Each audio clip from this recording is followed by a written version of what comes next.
Hanoï, le carrefour de l'ancienne rue Paul Bert et du Petit Lac, à l'heure de la sortie d'usine.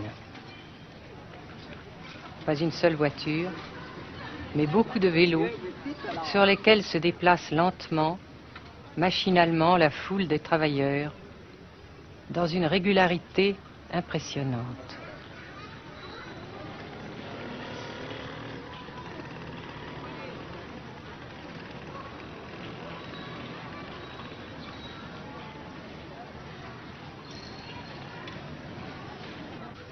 La sensation que ce pays est anormal ne nous a pas quittés au Nord-Vietnam.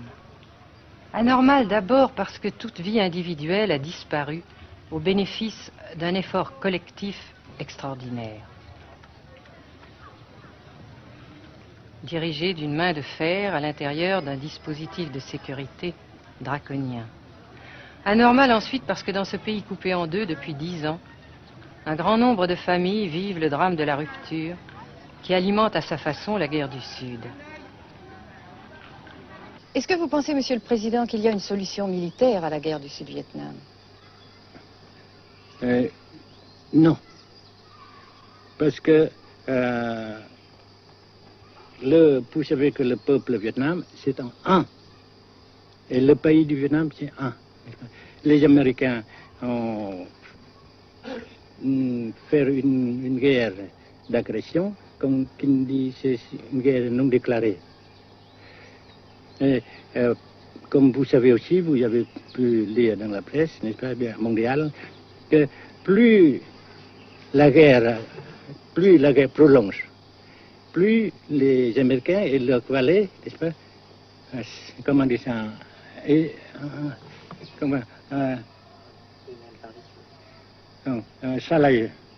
s'enliser, hein?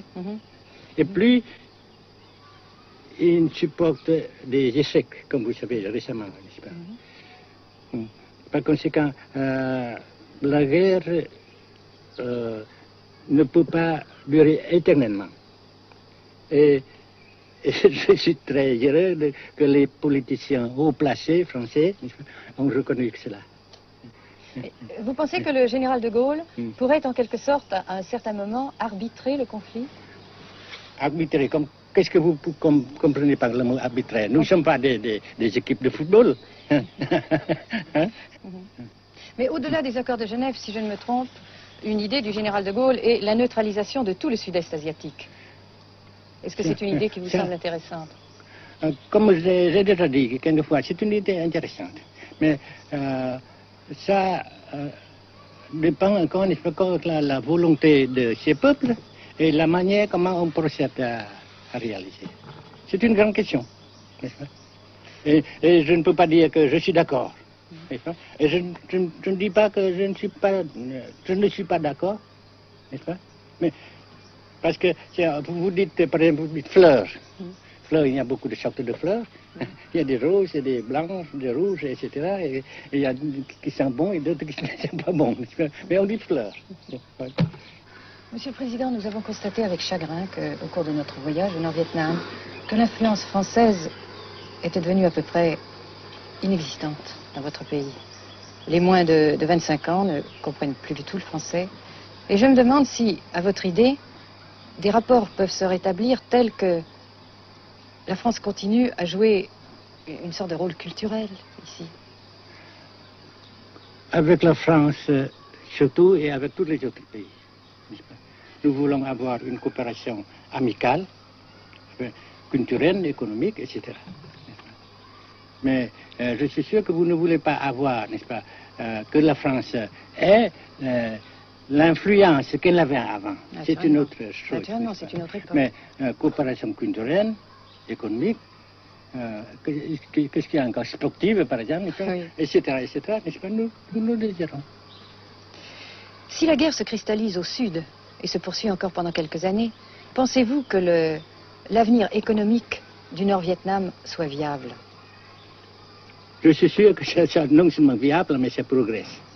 Parce que vous avez vu vous-même, vous avez constaté vous-même qu'ici, nous travaillons beaucoup, notre peuple travaille beaucoup, avec abnégation, n'est-ce pas, et avec dévouement, avec enthousiasme.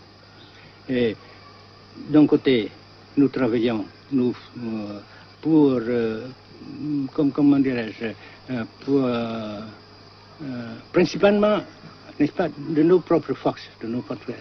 Et aussi, nous avons, n'est-ce pas, l'aide fraternelle des pays socialistes, n'est-ce pas. Alors, nous, jusqu'ici et après cela, n'est-ce pas, nous avons déjà réalisé des progrès. Pas très grand comme nous voulons, mais nous avons réalisé des progrès. Et dans l'avenir, nous progressons de même. Mais vous mentionnez là l'aide des pays socialistes. Est-ce que cette aide ne s'est pas trouvée légèrement compromise à la suite du conflit idéologique entre la Russie et la Chine? Non, parce que ces questions, n'est-ce pas, différences idéologiques entre nos différents partis frères, c'est nos affaires intérieures. Ça passera. Et l'unité, ça se fera. Mais l'aide fraternelle continue et continuera.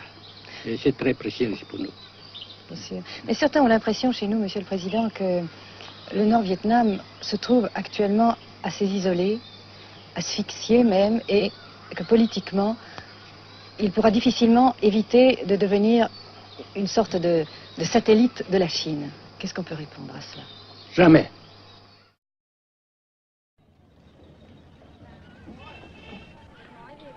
À Hanoï, la vie continue, malgré les alertes, malgré l'évacuation de plus de la moitié des habitants. Les petits magasins de la rue de la Soie sont pour la plupart fermés. Seule la trêve du Tête et ses fêtes de famille devaient redonner pour quelques jours un peu d'animation à la ville, avec la traditionnelle branche de pêcher en fleurs, symbole du nouvel an lunaire et du printemps tonkinois. La trêve, malheureusement, ne fut qu'un espoir déçu.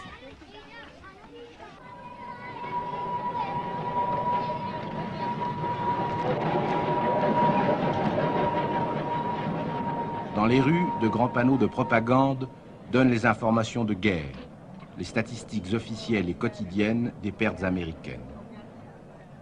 Selon le gouvernement de la République démocratique du Vietnam, 1631 avions américains auraient été abattus au-dessus du Nord-Vietnam.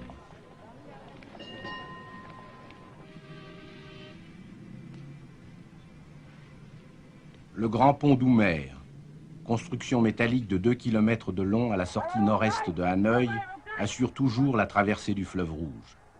Sa sauvegarde est capitale. La défense antiaérienne du Vietnam, tant redoutée par les pilotes américains, dispose de nombreuses fusées solaires de fabrication soviétique. C'est la première fois que nous pouvons vous les montrer. Les rampes mobiles de lancement sont déplacées chaque nuit afin de déjouer les repérages.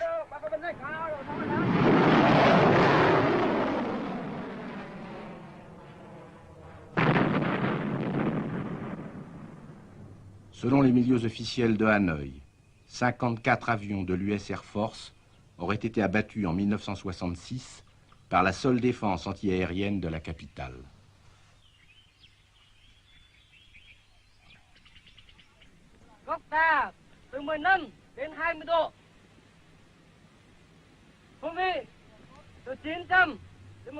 Pour la première fois également, nous avons pu voir les pilotes et les avions de chasse vietnamiens. Pour la plupart, leur formation a été assurée en URSS.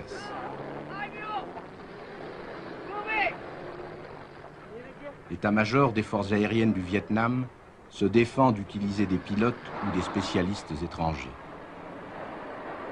Les MiG-17 et 21 participent de plus en plus nombreux à la défense du Nord-Vietnam. Les résultats des combats aériens sont mal connus et contradictoirement mentionnés dans les communiqués vietnamiens ou américains. Le général Vo Nguyen Giap, ministre de la Défense, a répondu à nos questions concernant le point de la situation.